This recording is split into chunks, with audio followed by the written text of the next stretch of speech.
Hola de nuevo, queridos oyentes. Hoy estamos de nuevo en un programa y de manera remota. Hoy les tenemos un programa muy especial, ¿o no, chicos? Claro que sí, Moni. El día de hoy estamos aquí en vía Zoom. Hoy tenemos un programa especial porque tenemos un invitado muy especial. Entonces los invitamos a que nos escuchen y nos vean por esta plataforma durante más o menos una horita y hablemos de un tema muy importante que está dándose hoy. Así es, hola queridos oyentes, Mónica Duan y amigo fiel Andy. Bienvenidos a nuestro programa y pues les cuento que venimos con muchas preguntas y obviamente muchas respuestas.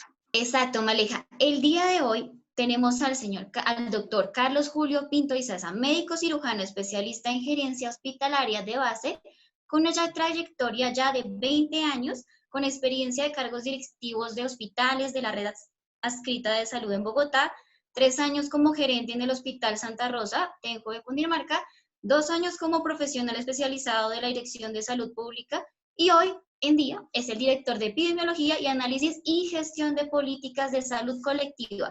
El doctor Carlos Pinto, bienvenido. Sí, gracias. Buenas noches y estamos muy complacidos de esta invitación. Entonces, como decía mi compañera, pues eres una persona que lleva mucho tiempo en esto del sistema de salud y todos los procesos y además ha sido profesor en la Fundación del Área Andina. Sí, afortunadamente he podido compartir ese espacio académico y en tiempos anteriores pude estar en la Fundación Universitaria del Área Andina apoyando algunos temas en cátedra de morfofisiología para estudiantes de enfermería y también a la tecnología de radiología de imágenes diagnósticas, donde llevaba a cabo algunos cursos de patología general. Bueno, y cuéntanos, doctor Carlos Pinto, ¿cómo fue tu experiencia en Arendina y cómo te sientes ahora que básicamente volviste una hora, pero vuelves? Bueno, para mí fue una experiencia muy satisfactoria, la oportunidad de compartir y de un aprendizaje mutuo, ¿no? Compartí con estudiantes y eso le mantiene a uno activo en el tema de intercambiar ideas y de ese proceso de aprendizaje que es muy valioso para todos. Pues agradecemos que hayas aceptado nuestra invitación, que estés compartiendo este momento con nosotros. Antes de comenzar el tema como tal, vamos a presentar una canción, como siempre, de Calle 13 en su momento y se llama Ojos Color Sol. Bien, volvemos acá con más preguntas para el doctor Carlos Pinto. Entonces, pues me imagino que muchos de los que nos escuchan, y no solo ellos, sino nosotros también, tenemos una duda y queremos saber qué es la epidemiología. Bueno, la epidemiología es un estudio bastante amplio, no solo de la distribución y de los determinantes de los eventos que afectan la salud, particularmente las enfermedades, sino que también tiene que ver con muchos estudios que tienen que ver con la condición de salud de las personas y de las comunidades. Bueno, ya teniendo esto un poco claro, ¿cómo funciona el COVID-19? Como para que quede más claro para nuestros oyentes. Bueno, ustedes saben que el COVID-19 es la denominación que le dio la Organización Mundial de la Salud a la enfermedad, que es originada por un virus de la familia de los coronavirus. Entonces, este virus es un virus de transmisión por vía respiratoria, se clasifica como un virus respiratorio que corresponde a los coronavirus, que son virus que tienen una alta tasa de contagio y que además tienen un alto número de afecciones que pueden incluso llevar a la muerte. Y entonces, ¿qué lo hace que sea tan contagioso más que otros? Todos los virus respiratorios en general tienen unas altas tasas de contagio debido a que se contagian por la vía respiratoria, por las pequeñas partículas que expelemos al toser, al estornudar y que fácilmente por las conductas que nosotros llevamos de estornudar o de toser y siempre contaminar nuestras manos, que son el principal vehículo. Por eso ustedes ven que todas las medidas de prevención están encaminadas a la etiqueta de tos, es decir, las formas como nosotros debemos estornudar, toser o el usar el tapabocas y el aseo frecuente de las manos como el vehículo más importante en la transmisión. Recordemos que en múltiples oportunidades nuestras manos están en contacto con nuestra nariz, los ojos, y tradicionalmente somos unos seres sociales y esos seres sociales son muy dados y somos muy dados al contacto físico. Entonces, estos son los factores que hacen que estos virus respiratorios sean muy fácilmente trasladados o contagiados de una persona a otra. Claro, y doctor Carlos, una duda pues que nace de la relación con lo que usted menciona de cómo se propaga el virus. Eso quiere decir que el virus, ¿cuánto tiempo puede sobrevivir en una superficie? Es decir, en las manos, en la ropa, en diferente, por ejemplo, en el celular. ¿Cuánto tiempo puede llegar a vivir el virus en estos ambientes? Bueno, recordemos que es un virus relativamente nuevo. Ustedes saben que el primer caso fue documentado recién el 31 de diciembre, es decir, que llevamos muy poco tiempo y realmente el efecto importante en la salud fue en enero, cuando la Organización Mundial de la Salud ya dictaminó que era un virus de relevancia clínica importante y lleva muy poco tiempo todo su estudio. En general, los estudios clínicos que se conocen hoy dan tiempos diferentes de supervivencia del virus en superficies por fuera del cuerpo humano. Es muy importante cuando hablamos de coronavirus. eh, los coronavirus son virus RNA. ¿Eso qué quiere decir? Que en general son virus que no son capaces de reproducirse por sí mismos. Necesitan de una célula, en este caso las células humanas, para poderse multiplicar, reproducir y pues trasladarse a otro individuo. Entonces este virus en superficies inertes tiene un tiempo en el cual sobrevive este material genético y cambia o varía este tiempo de duración en ambientes externos dependiendo de la superficie. Se han descrito desde 1 hasta 6 o 8 horas dependiendo del material. En superficies metálicas puede tener menor tiempo de duración, 2 a 3 horas. En superficies plásticas también han determinado que puede tener una supervivencia promedio de 6 horas, es decir, material impermeable. Y ustedes ven que también tiene que ver con algunos factores ambientales, es decir, con la humedad y la temperatura. Este es un virus que a altas temperaturas tiene un tiempo de vida en el ambiente menor y en condiciones de humedad pues puede tener una vida media un poco más alta. Ok, tenemos en cuenta las superficies. También tenemos claro que hay personas que son más vulnerables a este virus, como por ejemplo las personas hipertensas. ¿Esto a qué se debería? Es un virus que tiene una característica muy importante y es que la letalidad, es decir, la capacidad del virus por tener complicaciones o producir incluso la muerte en las personas infectadas, es mucho mayor, uno, en las personas que tienen edades superiores a los 60 años. Es claro entonces que tiene una mayor afectación en personas de la edad adulta y adulto mayor. Lo segundo es que la mortalidad está asociada a a las comorbilidades. Las comorbilidades hacen relación a otro tipo de enfermedades crónicas que hacen que estas personas tengan mayor número de complicaciones. Estas enfermedades crónicas que se han documentado son la diabetes, la hipertensión, la enfermedad pulmonar crónica o las enfermedades inmunodepresoras, es decir, personas que tengan cáncer o que tengan algún otro tipo de afectación del sistema inmunológico. La hipertensión, sobre todo en pacientes no controlados, es la que ha demostrado que es un factor de riesgo mucho mayor. Es decir, una persona hipertensa no controlada tiene 2.5 más veces de oportunidad de complicarse y de fallecer que una persona que no tenga hipertensión arterial.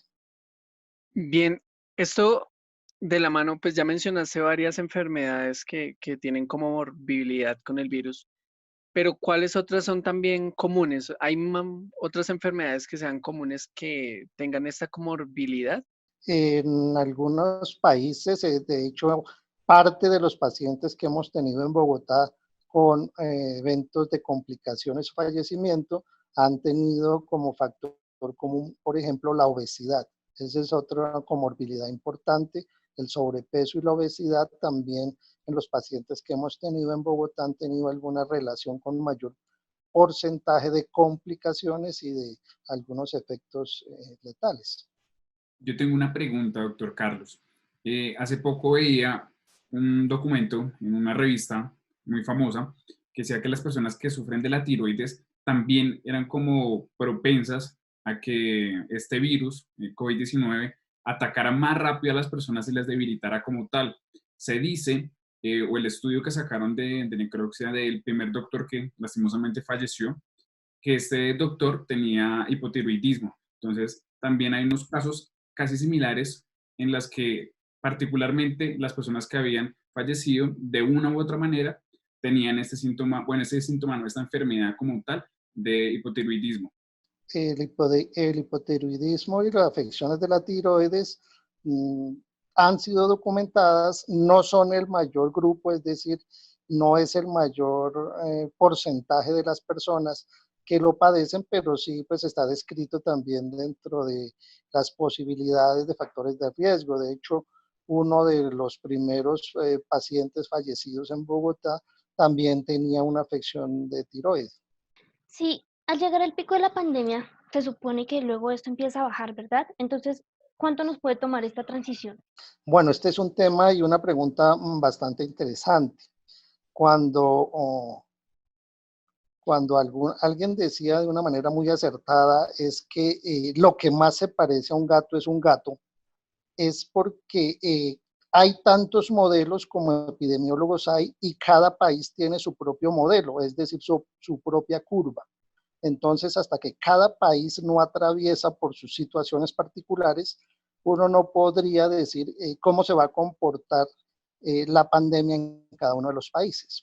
En Colombia en particular, nosotros hemos hecho pues el cálculo para Bogotá y las medidas que se han tomado, tanto el gobierno nacional como distrital, han permitido modificar los tiempos en la presentación y en el que se alcancen los valores máximos estimados. ¿Eso qué quiere decir? Que en la medida en que la población, personas son un poco más aplicadas y juiciosas con las medidas de prevención, pues probablemente el aumento de los casos no va a ser tan rápido y tan veloz y se puede tomar un poco más de tiempo en hacer una elevación súbita o lograr el pico máximo. ¿A qué me refiero? Si nosotros que tuvimos, por ejemplo, en Bogotá el primer caso el día 6 de marzo, fue cuando documentamos y diagnosticamos el primer caso, no hubiésemos hecho nada, a esta semana ya tendríamos más de 18,000 personas en unidades de cuidados intensivos y probablemente más de 4,000 muertos. Apenas hemos tomado hace ya unas medidas, ustedes saben, después del 20 de marzo, una cuarentena y un aislamiento social. Eso ha permitido que el número de contagiados, que el número de personas con complicaciones y que el número de personas que están en cuidados intensivos, pues sea realmente menor. Ustedes saben, hoy en Bogotá tenemos ya pasando apenas 4,000 infectados, tenemos afortunadamente menos de 52 personas en unidades de cuidado intensivo, y a la fecha llevamos 136 personas fallecidas en Bogotá. De no haberse tomado esas medidas, pues probablemente el pico ya lo hubiéramos alcanzado. Eso para pues, concretar que en la medida en que las personas seamos ajuiciosas y aplicadas, pues ese tiempo se puede demorar más. ¿Qué estamos calculando nosotros? Que con las medidas que ha tomado el gobierno nacional de a partir del 11 flexibilizar un poco más la salida al terreno productivo de algunas personas, se va a aumentar la circulación. Tenemos estimado que en Bogotá van a salir más de 2.300.000 personas, de las 7.600.000 que tenemos, y eso va a aumentar, pues, obviamente, el periodo de contagio, dependiendo de qué tan juiciosos somos en las medidas, en el uso de tapabocas, en el lavado frecuente de las manos, en el aislamiento social, guardando la distancia social de 2 metros o más, pues probablemente esa tasa de contagio se tarde unas 4 a 6 semanas. Quiere decir que tendríamos hacia finales de junio el pico máximo en Bogotá, pero pues todo dependerá de todas estas condiciones que estamos hablando. Claro, como mencionaba, doctor, es muy importante tener en cuenta el pico del contagio. Pero entonces, una vez, ahorita que ya se empiezan a flexibilizar los horarios y demás, ¿usted cree que después de que todo esto, digámoslo de una manera un poco más suave, se reduzca o deje de tener tanto impacto, va a haber una mayor inversión a nivel de ciencia y salud? Bueno, también es muy interesante esa pregunta que me haces, toda vez que esta pandemia nos ha demostrado que ni siquiera los mejores países del mundo han estado preparados. Las mejores economías y las mejores tecnologías dispuestas en otros países han mostrado ser francamente también débiles frente a enfrentar un fenómeno como el que se presenta. ¿A qué me refiero? Ustedes ven que en este momento el país que presenta las mayores cifras es Estados Unidos, con el mayor número de personas contagiadas y la cifra más alta de muertos en el mundo. ¿Eso qué quiere decir? Que nosotros, para ser un país latinoamericano, tenemos unas cifras muy positivas frente a lo que se está haciendo. Pero referente a lo que tú dices, nos ha enseñado a todos que debemos hacer una inversión mucho mayor en temas científicos y tecnológicos. Ustedes saben, por ejemplo, que Colombia no fabrica los reactivos para hacer las pruebas moleculares de detección. Ese es un limitante que hemos tenido a nivel de país y a nivel general de Latinoamérica, porque la prueba de detección del virus es una prueba molecular que se basa en tomar una muestra orofaringea o nasofaringea de las personas, trasladar esa secreción, tratar de aislar en esa secreción al virus, es decir, extraer el virus, sacar el material genético del virus y compararlo con una biblioteca genética que ya nos dice si es realmente el virus. O sea que lo que hacemos en el diagnóstico es detectar si la persona tiene el virus en este momento. Y eso se hace con reactivos de extracción de material genético y con pruebas de tiempo real de reacción de polimerasa en cadena, que es lo que llamamos PCR. Lastimosamente, muchos de los países, entre ellos Colombia, no fabricamos esos insumos. Entonces dependemos de que otros países nos liberen esos insumos para nosotros poder hacer diagnósticos. Esto ha sido una limitante que creo que nos enseña que el país debe hacer una inversión mucho mayor en temas tecnológicos y científicos que permitan que algún día ojalá nosotros podamos ser productores de este tipo de insumos y de tecnología y no tener que depender para diagnosticar enfermedades como estas de lo que países que los generan y los producen nos liberen, a los tiempos y a los precios que obviamente el mercado hace que sean mucho más demorados y mucho más costosos, incluso 8 a 10 veces lo que podría valer esos insumos en un tiempo normal. Bien, eso me da una muy buena visión de el proyecto de país que tenemos para dentro de unos años. Ojalá eso se modifique. Pero ¿usted cree que más o menos, quizá en cuántos años se pueda ver este cambio? Creo que es un cambio. Ustedes saben que recientemente la misión de Sabios hizo unas recomendaciones para el país para el fortalecimiento de la ciencia, la tecnología y la innovación.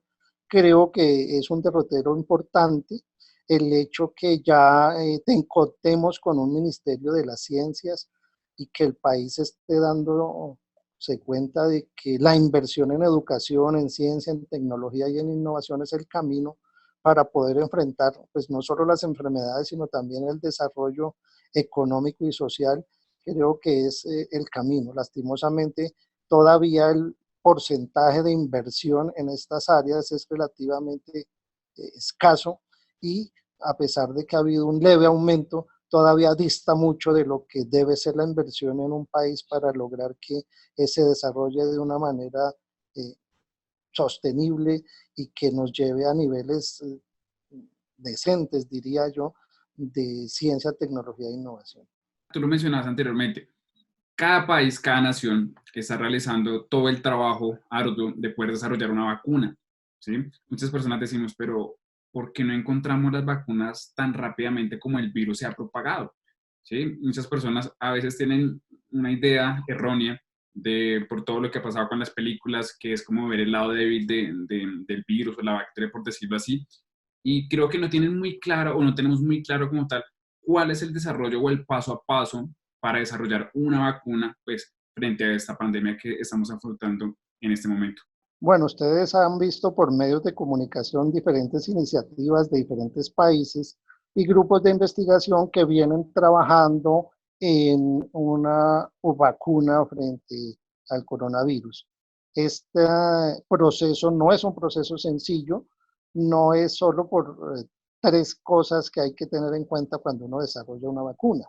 Lo primero es pues conocer la composición antigénica del virus, es decir, ya tenemos secuenciado en este momento todo el material genético del virus, pero lo que hay que identificar es cuáles son las zonas del virus que producen más respuesta inmunológica, es decir, los que producen la respuesta de defensa en un organismo.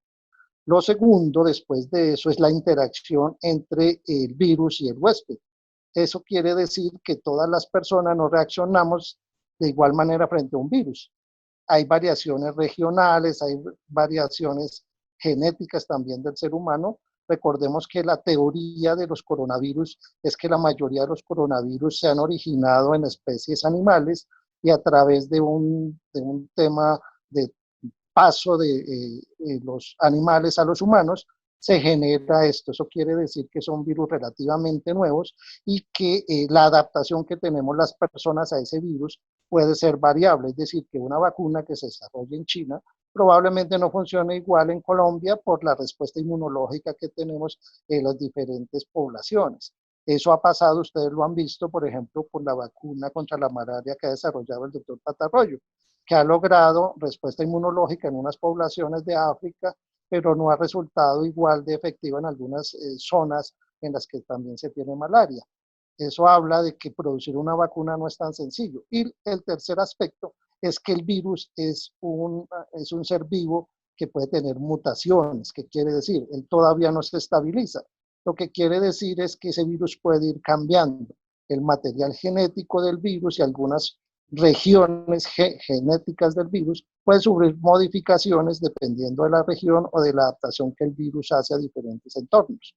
Eso también dificulta el que exista una vacuna que probablemente tenga una capacidad de generar la respuesta inmunológica ideal en todos los seres humanos. En general, también tiene que pasar algunas etapas del proceso investigativo, es decir, después de haberse generado y demostrar que tiene una posible buena reacción inmunológica, se hace un ensayo primero en animales y luego sí viene la fase de experimentación clínica con humanos. Es el protocolo de la Organización Mundial de la Salud y creo que eso tiene unos tiempos también.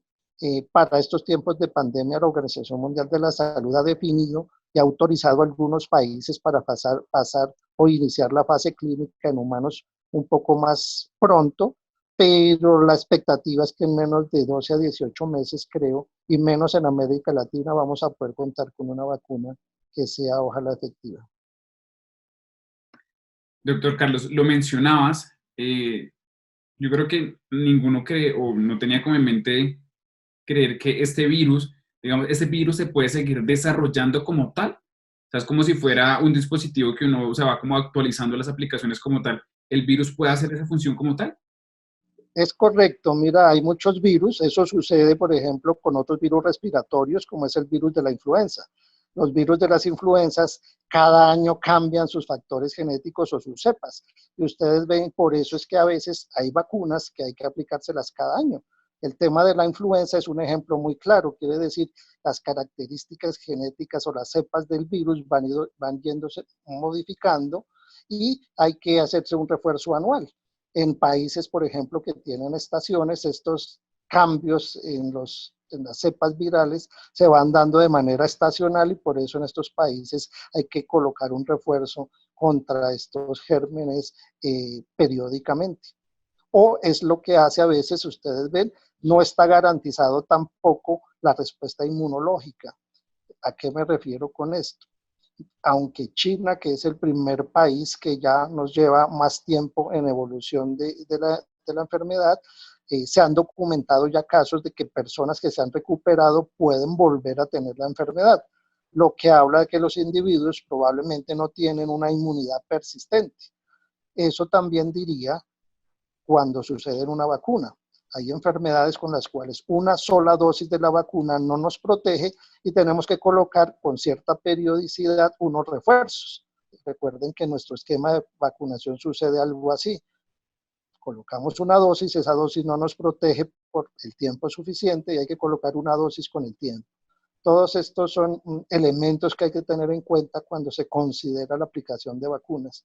Entonces quiere decir que toda esta parte antigénica y de efecto de la vacuna, en especial con coronavirus, está todavía por mostrarnos más información y tener más evidencia científica frente a cómo puede ser.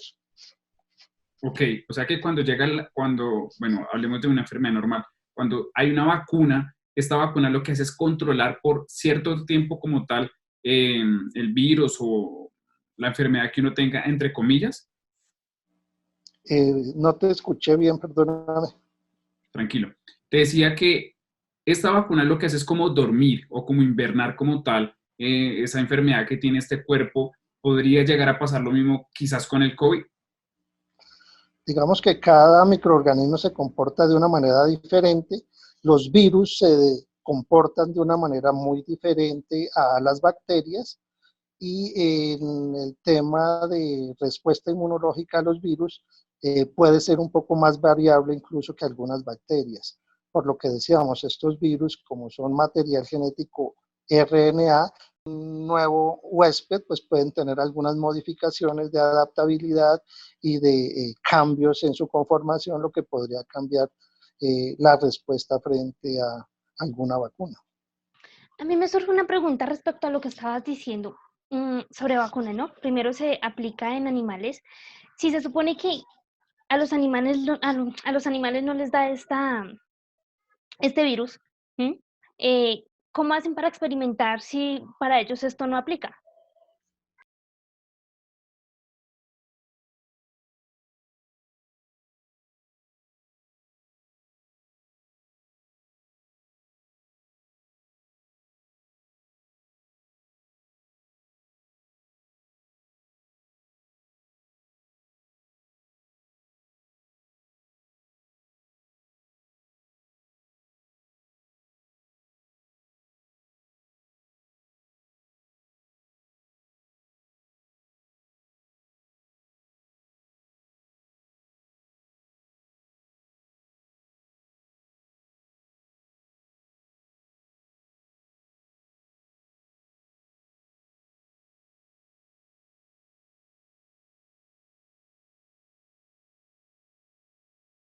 Bueno, también retomando lo de las vacunas, un dato curioso y también que surge con una pregunta es que por una fuente confiable, revistas, eh, supe que hay un estudio donde se están haciendo como pruebas con leche materna para ver si se puede sacar una vacuna. ¿Esto es posible con leche materna?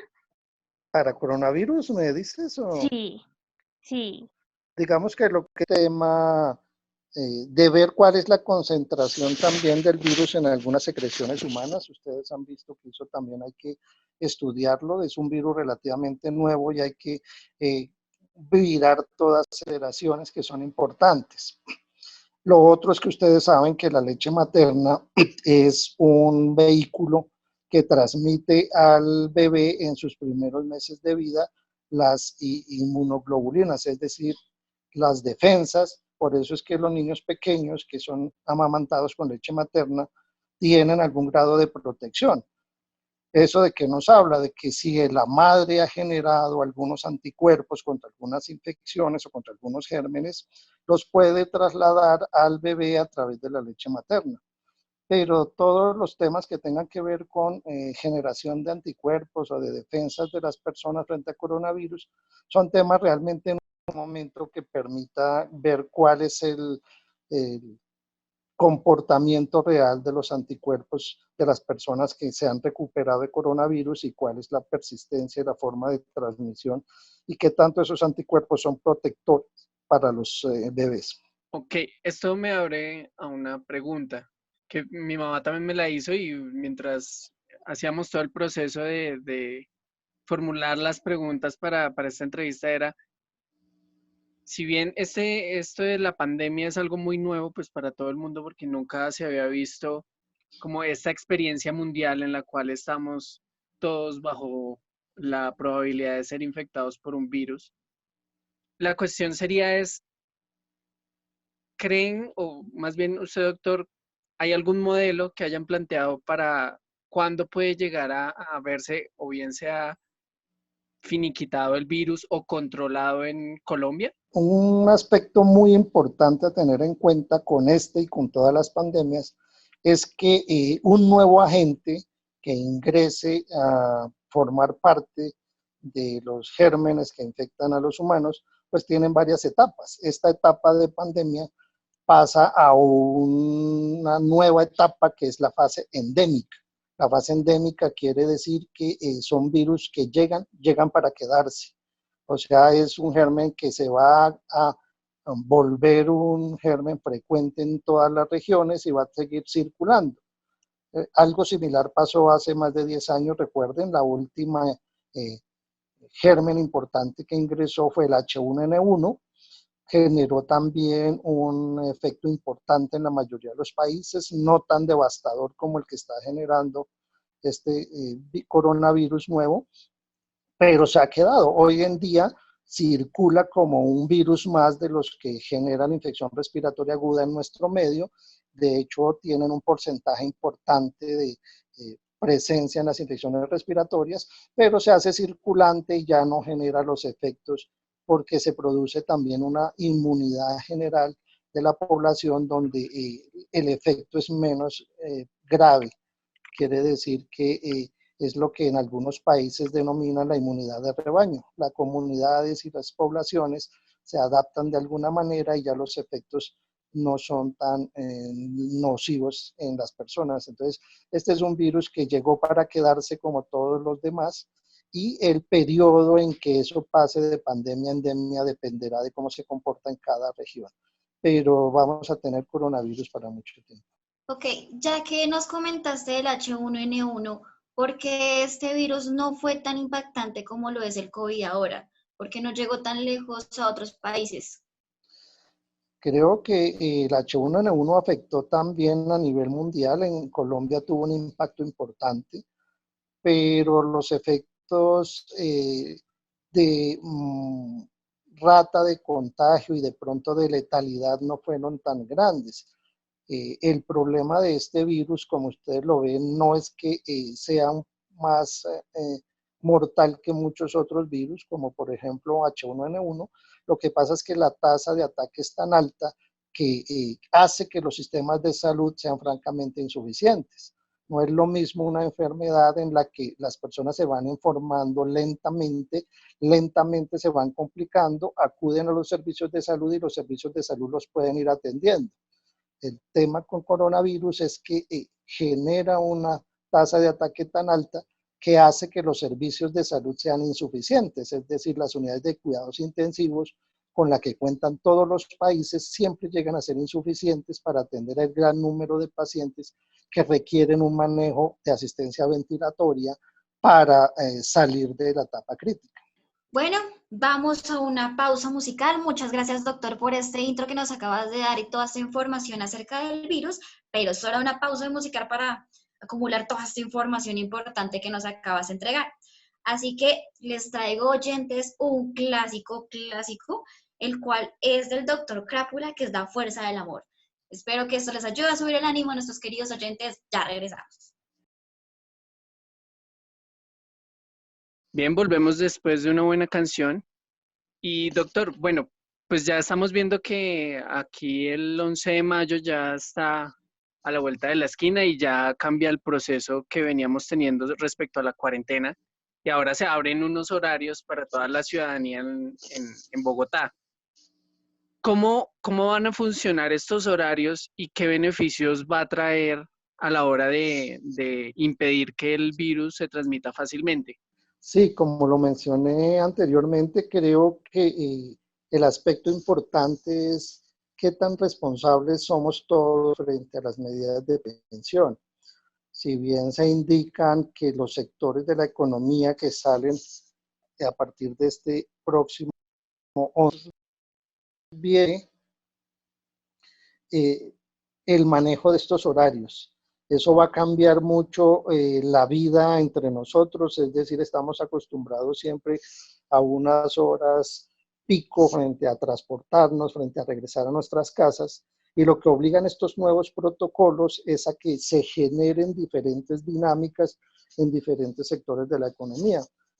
Habrá diferentes turnos, habrá diferentes protocolos de bioseguridad, no solo para el transporte público, la promoción del uso de la bicicleta, de medios alternativos de transporte y otro tipo de condiciones para que las dinámicas de la ciudad cambien. Eso nos va a obligar a vivir una ciudad un poco diferente, a cambiar nuestras costumbres y nuestros hábitos. Eso tiene que ver con las horas en que se almuerza, las horas en que se realizan algunas actividades laborales, y este es uno de los principales requisitos que se han exigido, por lo menos en todas las ciudades, para que las empresas y los diferentes sectores de la economía autorizados comiencen a funcionar. No solo el tema de del transporte, de las medidas, sino también todos los protocolos de salud ocupacional.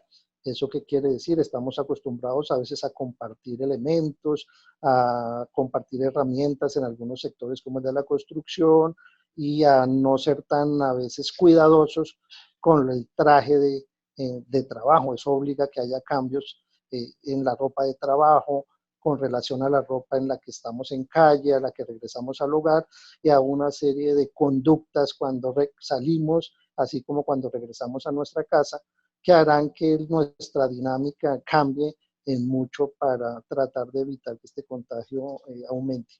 Ya que retomas de protocolos y eso, últimamente, bueno, se ha aumentado más el protocolo, usar tapabocas y máscaras. ¿Qué puede llegar a tener efectos secundarios el uso de mascarillas por un tiempo prolongado para las personas del común? Bueno, las mascarillas, recordemos, mascarillas quirúrgicas que son generalmente de materiales hipoalergénicos, pero pues depende de qué tanto las personas tengan algún grado de sensibilidad a esos materiales. También se aceptan, ustedes han visto en los protocolos, algún otro tipo de materiales caseros con los cuales se hacen algún tipo de tapabocas, que implican pues un mayor cuidado en su manejo, en el lavado, y pues tienen que tenerse algunas otras medidas adicionales a las del tapaboca desechable. Y ya son otros tipos de tapabocas los que se requieren para personal de salud o para personas que tienen un contacto más estrecho con algún tipo de población sospechosa, que son materiales que tienen mayor grado de protección frente a la transmisión de material particulado pequeño, en especial el virus, como los tapabocas N95. Pueden generar algún tipo de reacciones alérgicas dependiendo de la sensibilidad de la persona, pero realmente no son la gran mayoría de la población la que presenta ese tipo de reacciones. Bueno, ¿también considera usted que el manejo que se ha hecho aquí en Colombia ha sido el adecuado y oportuno? Y, por ejemplo, ¿cuáles podrían haber sido, o sea, qué mejoraría usted? Bueno, creo que como les comentaba anteriormente, cada país escribe su propia historia, depende de la idiosincrasia, es muy diferente una medida de confinamiento ordenada en China, en Corea o en Japón, dada la cultura de la población, y muy diferente una indicación de aislamiento voluntario como se dio acá en un país como el nuestro. Quiero en eso resaltar que me parece que el manejo que hemos hecho ha sido un manejo responsable, juicioso el hecho de haber tomado medidas tempranas de aislamiento y de cierre de fronteras, creo. Ustedes saben que una de las primeras medidas fue el cierre de los vuelos. Eso nos permitió tomar más tiempo, es decir, ustedes han visto que desde que llegó el primer caso ya hemos transcurrido 2 meses, y para llevar 2 meses de que la infección está entre nosotros, pues el efecto no ha sido tan devastador como en otros países. Entonces, creo que esto va a ser un tema no solo de las medidas que se tomen, sino de qué tanto generamos conciencia todos del riesgo que tenemos y qué tanto nos cuidamos todos y qué tanto percibimos el riesgo y tratamos no solo de cuidarnos nosotros, sino de cuidar a los demás. Entonces, creo que las medidas han sido medidas favorables. Obviamente saben ustedes también que estos tiempos de aislamiento prolongados tienen unos efectos muy y en toda la vida social, y pues tendremos que ir avanzando hacia no dejar que nuestra economía y que la calidad de vida y la posibilidad de las personas de acceder a unos ingresos se vayan deteriorando tanto. Entonces creo que lo que venga de aquí en adelante depende mucho de esa combinación entre cuidado de la salud y favorecer condiciones sociales y económicas para que la población tampoco se afecte de una manera tan importante. Doctor, una pregunta. ¿Cuál sería el país de Latinoamérica más afectado por el virus actualmente? Bueno, ustedes saben que en lo que va transcurrido, Brasil ha sido el país de América Latina que ha tenido unas mayores cifras, no solo de contagiados, sino también de complicaciones y en número de personas fallecidas. Ha sido, digamos, uno de los países más cuestionados por el manejo que le ha dado el gobierno al tema de la pandemia, y de lejos, pues no solo por el número de habitantes, sino por las cifras que lleva hoy, Brasil es el país de América Latina, un desarrollo un poco más marcado y menos positivo. Hay países más pequeños, ustedes saben, Ecuador, que en alguna región también ha tenido un marcado número de contagios y un número aumentado de fallecimientos, y creo que son los dos países que hasta el momento han tenido un desarrollo un poco menos favorable. Sí, doctor, es muy cierto lo que menciona, pero entonces también hace un momento, hace unos minutos, usted nos habló de otros virus como el SARS, que tenían también efectos en los humanos. Es probable que en un tiempo no muy lejano, un virus de esta familia nos pueda afectar o otro virus de la familia coronavirus pueda tener este impacto como el que está teniendo ahorita el COVID. Sí, es muy probable. Estas familias de coronavirus, recuerde que la familia de Coronaviridae, que es como se llama esta familia, tiene varios géneros. El género alfa, beta, gamma y delta. Este coronavirus son del género beta y tiene como principales representantes estos tres, pero son virus que frecuentemente van apareciendo, por eso sabemos que no será el último. No sabemos en cuánto tiempo, pero probablemente existan más de estas familias que van a seguir generando afectaciones en los humanos. Bueno, doctor, y por ejemplo, ¿cómo están haciendo el estudio de caso de trazabilidad de la enfermedad una vez se detectan los enfermos? Bueno, recordemos que es muy importante también tener en cuenta lo que hasta hoy sabemos de la progresión de la enfermedad. Sabemos que un gran porcentaje de la población puede cursar asintomático. Eso hace que a veces sea difícil tener la medida fundamental, que es la medida del aislamiento. Una vez se diagnostica, pues las personas deben tener su aislamiento, cumplir su periodo de cuarentena, que para efectos del virus en promedio dura 14 días, que es el tiempo estimado en el que desde el inicio de los síntomas la mayoría de las personas se recuperan. Este es un tiempo también variable, como les decía, este es un virus nuevo donde hasta ahora se está estudiando y definiendo todas estas características.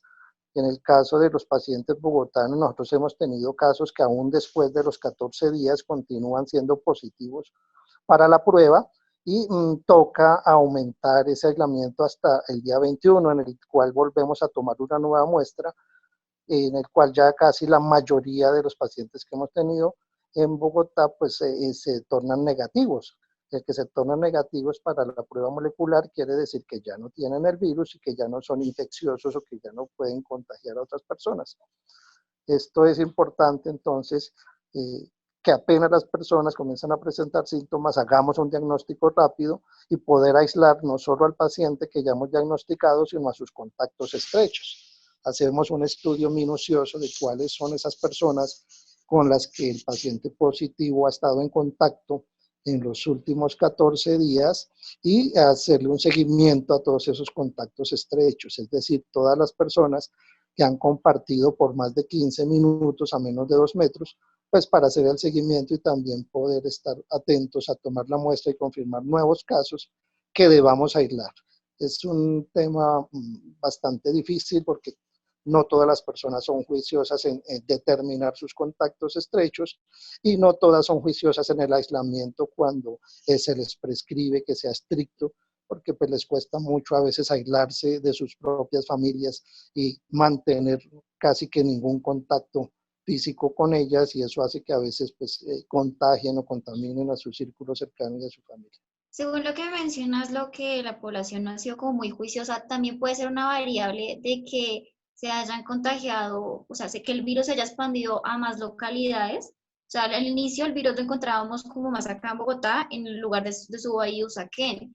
Y luego ya se detuvo como la curva y se fue hasta el otro extremo a Kennedy. Entonces, también puede decirse que por estos comportamientos o que otros comportamientos se deba a que se esté expandiendo el contagio. Digamos que ese es el comportamiento normal de una pandemia. Inicia, como en este caso, por casos importados, porque pues las primeras localidades fueron Usaquén, Chapinero, que es donde se encontraba la población que tenía esa capacidad de poder viajar y de estar en estos países. Una vez entran en contacto con las personas de acá, pues por las dinámicas sociales de trabajo y de movilidad se va expandiendo por las demás regiones y tiene que ver con conductas como zonas de aglomeración en las cuales la densidad poblacional es más alta, donde a veces alcanza niveles mucho más altos, que es lo que está pasando hoy en localidades como Kennedy, Suba, Engativá, Fontibón, Bosa y Ciudad Bolívar, que son las que tienen en este momento los porcentajes más altos de positividad. En este caso, doctor, pues ya que menciona los contagios de Kennedy, ¿cómo se está manejando o cómo se va a manejar la alerta naranja en Kennedy? Bueno, ustedes saben, ya hemos anunciado, la señora alcaldesa ha anunciado que vamos a hacer algo que se llaman zonas de cuidado especial.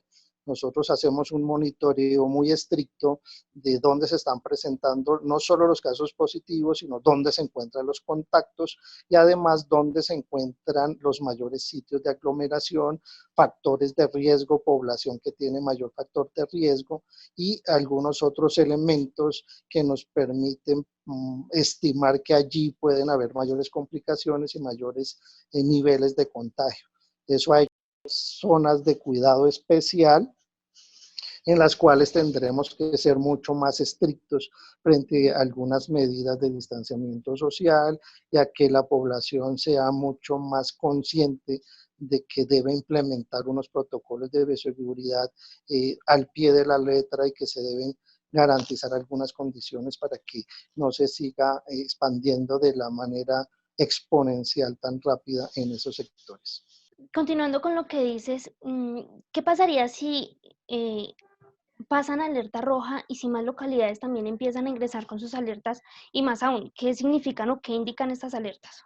Bueno, recordemos que si bien iniciamos en la localidad de Kennedy con varias zonas de cuidado especial que están en diferentes UPZ, tenemos rastreadas en la ciudad más zonas de estas que iremos, dependiendo a cómo se vayan comportando, activándolas e incluyéndolas en esta alerta naranja. La alerta naranja forma parte del sistema distrital de gestión de urgencias y emergencias, lo que quiere decir que no es. Eso quiere decir que las demás entidades del sistema también tienen que formar parte y estarse alerta, los alcaldes locales, las autoridades de policía, todos los sistemas, frente a cómo apoyan y cómo respaldan para que las comunidades y las poblaciones pues sean más precavidas y sean más aplicadas en todas estas medidas de prevención. Doctor Carlos, ya para finalizar esta entrevista y agradeciéndote de primera mano por el tiempo y el espacio que nos brindas en este espacio al programa de los Curalocos, ¿cuáles son esas recomendaciones puntuales teniendo en cuenta lo que decíamos ahorita de que a algunas personas se les dificulta como tal aislarse un poco de sus familias o de sus parejas? A veces suele suceder. Yo estuve hoy, salí por un tema de fuerza mayor y me di cuenta que las personas, por más que se utiliza un lenguaje ABCD, utiliza tapabocas, toma cierta distancia medida frente a la otra persona, las personas no acatan las normas como tal. ¿Cuál sería como esa recomendación que hace falta para que las personas acaten el mensaje como tal de que cuiden la vida? O sea, estamos hablando de vida o muerte, o sea, no tenemos franja media. Creo que hay una baja percepción del riesgo. Estudios que se han hecho con otras entidades de la alcaldía en Bogotá han demostrado que solo el 60% de la población manifiesta que se siente en un riesgo que puede contraer el virus. Eso quiere decir que de 100 bogotanos, solo 60 piensan que eso es importante, que es grave. Eso tiene que ver con que todavía probablemente la infección no ha tocado a nadie cercano, pero en la medida en que se van afectando las poblaciones y que va llegando cada vez más cerca nuestro, que toque algún familiar que se complique, que tenga que requerir hospitalización, la gente lo va sintiendo cerca y va sintiendo que realmente puede llegar a complicar. Entonces, sin ser alarmistas y sin generar pues alarma en la población, sí tenemos que ganar mucho más percepción del riesgo.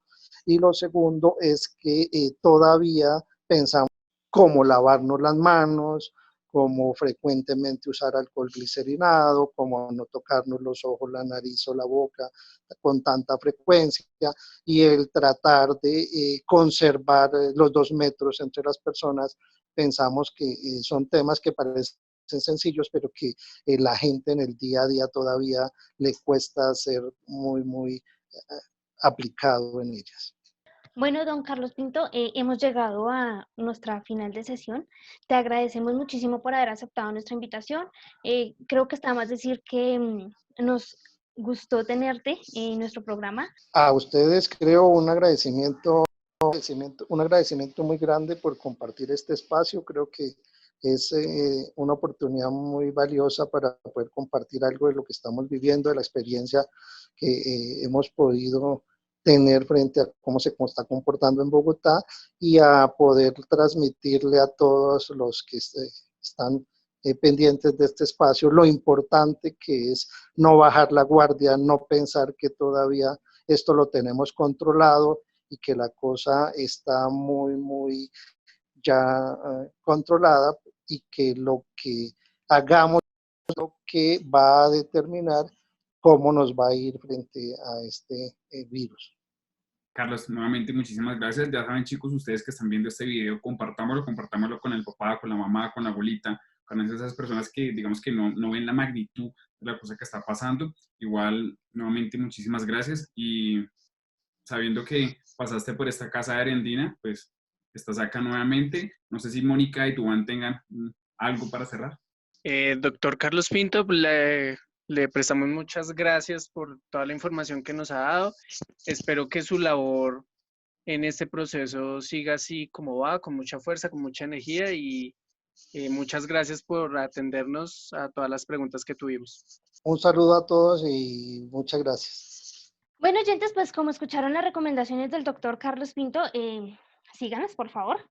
Recuerden seguirnos en nuestras redes sociales como Instagram, @Arendina Radio, y en Twitter como @Arendina_radio. Y nuestro Instagram @Curalocos. Chao, chao.